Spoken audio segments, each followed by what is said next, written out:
Yo, what's good? It's your boy 82 Times. It's your boy X, man. Yeah, man. Today we reacted to Robert Downey Jr. Backstabbed Terrence J. It's not Terrence J. That's Terrence Howard. Speak against. Is it Terrence J. Howard? Maybe. I don't know if they niggas address him as Terrence J. Howard. I feel like they just address him as Terrence Howard on the Joe Rogan podcast. But before we get in this video, make sure y'all like, make sure y'all share, make sure y'all subscribe, man. A little something different for y'all today. You don't get funding anymore. I think part of the problem is also that when someone defines someone as one particular occupation, and for you, it's you're a very talented actor. So you're a very talented actor, in my opinion.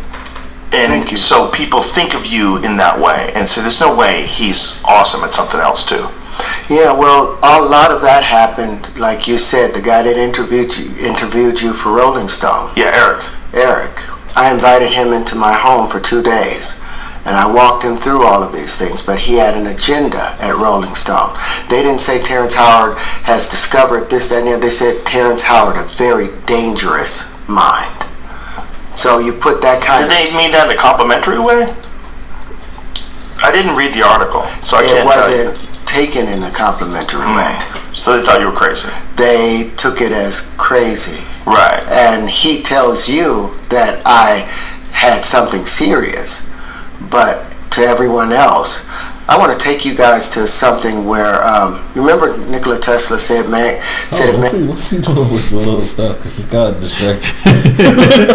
Some people kind of operate. I've noticed that before though. Like sometimes you'll be talking to somebody and they just kind of doing some shit. They be like, "Yeah, bro." So it's like, I don't know. That show they kind of be tripping, and then, you know what I'm saying? They like super distracted from the.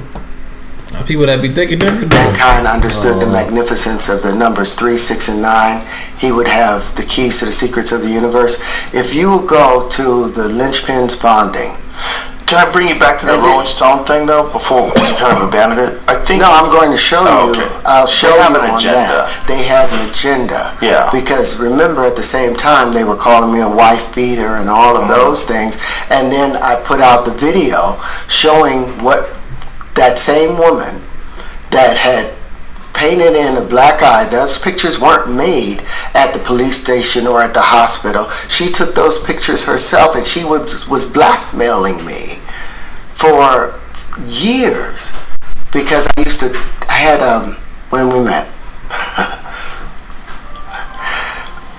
I was studying to be a Jehovah's Witness. I was trying to do all those things, so you weren't having any sex or any of that stuff, so we got engaged, and I bring her to my home in Philly, and I had this tape because anytime I had interactions with somebody, I'd heard that Louis Armstrong recorded everything around him. It's the same thing with Marlon Brando. I recorded all his interactions with people. So I was recording things, and if I'd had phone sex with some girl, I was recording that. If we were having sex, I recorded that because I wanted to make sure there was proof of, if anything happened. Right. But I also recorded my mother the last 2 weeks before she died. And Hold on. We gotta talk about that for a second. What? My man said he recorded every phone conversation with the shorty and every sexual encounter. Now, to a lot of people out there, that sounds kind of wild. Like some Diddy shit or something, right? And this is to the shorty he was in the picture, right? Yeah. But I think sometimes we forget though, like when you're as famous as he is, any allegations that come forward or come about you, it's always gonna affect your bottom line, right? Like it's gonna affect like your money coming in, how much jobs you can get, acting jobs you can get, like stuff like that. Yeah. So just in case people didn't know, I feel like he probably did that for his own protection, as he kind of just said, right? And I obviously we not in that world or whatever, so it's like to have that type of paranoia about somebody that you're engaged to is interesting, but had that on a dictaphone. And I didn't play with computers at the time. And she was like, oh, why you got this on the dictaphone? I can put it into the computer.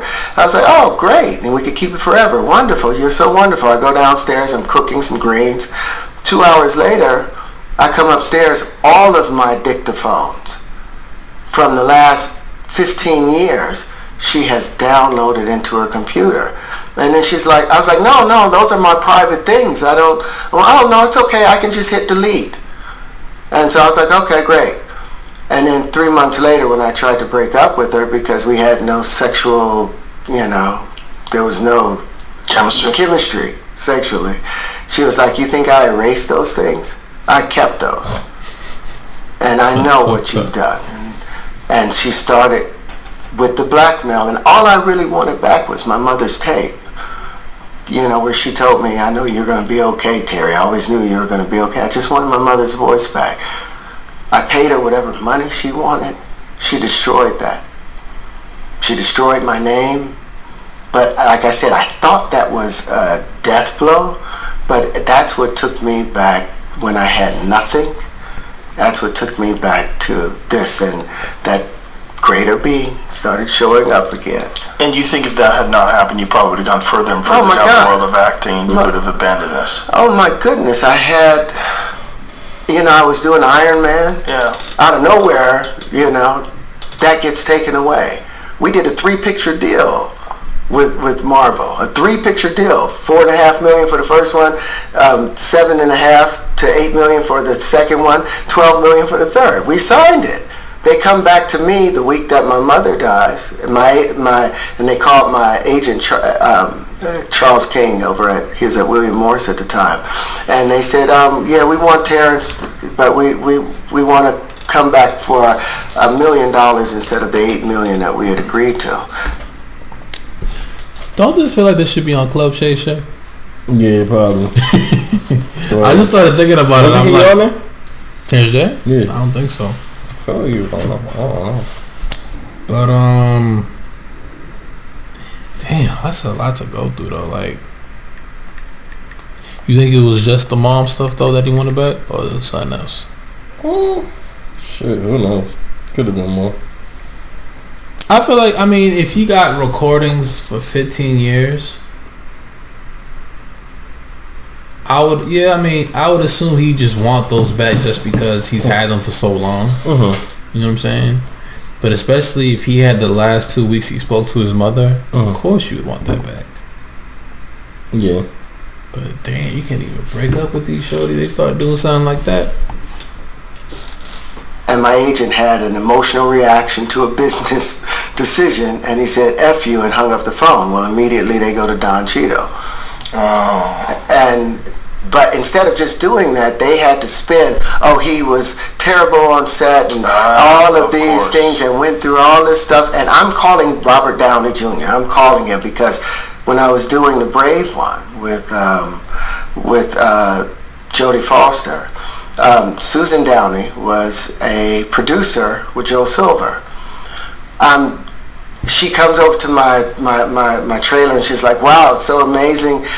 Congratulations on Iron Man. It's the first time they've hired the second lead before they've hired the first. But Robert wants to go in there. And they were talking about Clive Davis and all of that. And I was like, okay, great. I'm just moving along doing my thing. And she was like, but Robert really wants to go in, but they won't see him. And I was like, I love Robert. I love what he does. I loved him in Weird Science. I loved him. Who did they want? They wanted Clive Davis to play because remember to play Iron in Man? The series, War Machine was supposed to take over. Right. I'll show you. And I'm like, well, if Robert wants to come in, so I called Avi Arad immediately. He was the producer on it, and I'm like, Avi, I hear Robert wants to come in, but you guys won't even let him audition. He's like, no, we can't bond him. I'm like, instead of the 4.5 you want to give me, why don't you take $1 million for the bond for him if he gets and let him audition, and so he gets the part. Robert is like, I love you, thank you so much, da da da da da da. Well, when this other thing happened, I'm calling Robert and he's doing Sherlock Holmes. I called him 27 times. And I'm like, and then leave a message. I'm calling his assistant. And I'm like, I need the help I gave you.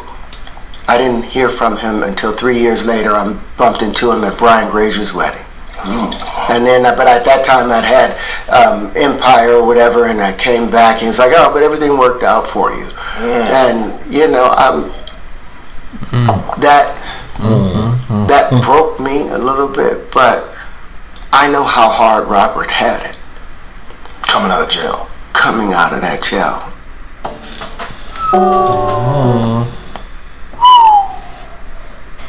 Damn. Everything worked out, right?